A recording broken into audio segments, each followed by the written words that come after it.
Жеткен ана тұрады. Оқуы шайлон жиынтын тұрады. Десем, алар группта жіберді. Автобусты салып кеше қалып кетеді. Анан ошол жақтан сөйлешебиз деді. Анан ары бери күтүшүп айтышкандан кийин адамдар пайда болду. Телефон менен тарткан адамдар пайда болду. Анан өзүлөрүнө маскачан болсо да таанылып калабыз, үндөрүбүз таанылып калабы деп ал адамдардын да телефондорун жыйнап алып, менин телефонумду да алып кетиптир. Кетип калыптыр. Алар узкий машиналар менен келиптир, организованно келген. Бирөө наводка берген. Наводканы чоргандар берет, башка ким берет. Анан ушул жерге келип коркутканга аракет кылышты. Бул мага эле эмес. Жалпы эле нааразы боло турган адамдарга бул коркутуу. Бизде мындай бандиттик башкаруу келип отурат. Тоого ырдап чыгып кетмей, өлтүрүп коймой, көмүп коймой. Мынакей шайлоо бүтө элек жаңы башкаруу формасынын жүзүн көрүп отурабыз. Алар ушул бүгүнкү бийликти колдойт экен. Бүгүнкү бийлик жакшы бийлик келди деди, эл тандап алды деди. Сиз эмне үчүн нааразы болуп атасыз шайлоонун жыйынтыгына? Деп, мынакей бүгүнкү өткөн партиялардын колдоочулары, бүгүнкү бийликтин колдоочулары, сен кимди колдойсуң, Садырды колдойсуңбу? Десем айткандан чочулады. Мындайча айтканда саясий грамотный адам. Кимди колдогонун айтпады, бирок ушул шайлоонун жыйынтыгы биз нааразы болбошубуз керек экен. Баары жокшу болду деп мактап олтурушубуз керек экен. Мен эскерткем, айтып келгем. Ташкенттин телевидениесине чыгып, анын оппоненттерин өлтүрүш керек, өрттөш керек, жоготуш керек деп чакырыктар ташталып аткан. Кечээ эле Ак суу Ысык Көлдүн районунан жаштар чыгып биз барабыз, ал иттерге көргөзөбүз. Алар кантип шайлоону жаман өттү деп нааразы болуп деп айтканда эскерткем. Эгерде бийлик буларды кое айдабай турган болсо, эскеришти башынан сылап стимул бере турган болсо, автобустарга салып келип койгуза абед бере турган болсо, өлкөдө Тажикстан, Түркмөнстан болуп кетиш бир пастык иш. Мен азыр байкашымча сиздин бетиңиз сыйрылып анан бир шишип турат окшойт. Аларды көрүп балким таанылып калабыз деп чочуп кетишип, анан кийин бир главарь бар экен, ошол качкандан башка балдар топурап эле жүрүштү. Бир эки главарь бар экен. Ошолар качкандан кийин калгандары мындай жөн эле байке деп туруп калышты.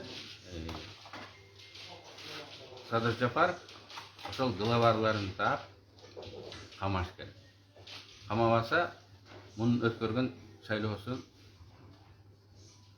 абир төгүл. Мына ушундай адамдар бийликке келди. Ушундай адамдар шайлоону өткөрдү. Ушундай адамдар шайлоонун жыйынтыгын Борбордук шайлоо комиссиясынан мурун чыгарып атат. Ушундай адамдар Садыр Жапаровго караганда биринчи аракет кылып атат. Шайлоонун жыйынтыгын коргойбуз деп. Эгер шайлоонун жыйынтыгын коргойт экен, өңүн ачып, фамилиясын айтып туруп коргобойбу? Кимге добуш бергенин айтышпай. Мен сурадым, сен кимге добуш бердиң десең айта албайт. Баарына каршы добуш бердим. Анткени алар өзүнүн ким заказчик бергенин жашырып атышат да. Борбордук шайлоо комиссиясы бүгүнкү бийликтин бераберин төктү. Бандиттер шайлоонун жыйынтыгын коргойбуз, жыйынтыгын чыгарабыз, точка коебуз деп келип туруп, бүгүнкү бийликтин дагы бераберин төктү. Ушуларды таап камабаса, шайлоо адилеттүү болуп өттү дегенге эч ким ишенбейт. Мен оюмча мындай коркутуу үркүтүүлөр мындан кийин дагы күчөйт. Сиздин жеке буюмдарыңызды да алып кетти деп атышат. Менин очким менен телефонум бар эле.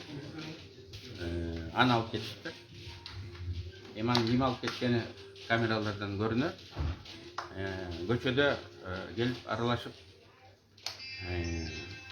телефон менен окуяны сатканга аракет кылган кишилердин да телефондорун жулуп алып кетишти. Көчөдөн кол салышты да. әрекет қылышты да. Сонан кейін адамдар көп болғандықтан да ойланып қалдым. Мен айттым ғой, бір сол главарь мұз ташып жүрген біреу келе. Қалған балдар топырақ өлемді, келтір, вайке деп өлемді тұрып қалышты. Башқалары ғой мейлі, мала топ болып келтір, ошол главарларын тап жазалаш керек. Бұлардың заказчиктерін табыш керек. Шаарда камера толтыра, бұлар қайерге жиналды, қайқа барды, қайсыл машинаменен келді. Алардың барындай иліктесе болот. Мен жана Қанат Хасановтың эфиринен кайрылдым. Ошол телефон алган балдарга. Эми ал жеке буюм да. Эми ал 10 000 сомдук эскирип калган Samsung сага байлык деле болбойт. Ал кезде мен үй бүлөмдү, апамдын акыркы видеолору, сүйлөгөн сөздөрү бар эле, бул мен үчүн баат эткес.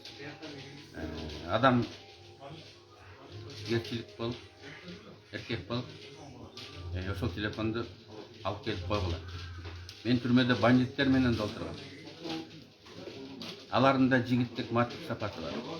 Алардын да өзүнүн кодекс чести бар.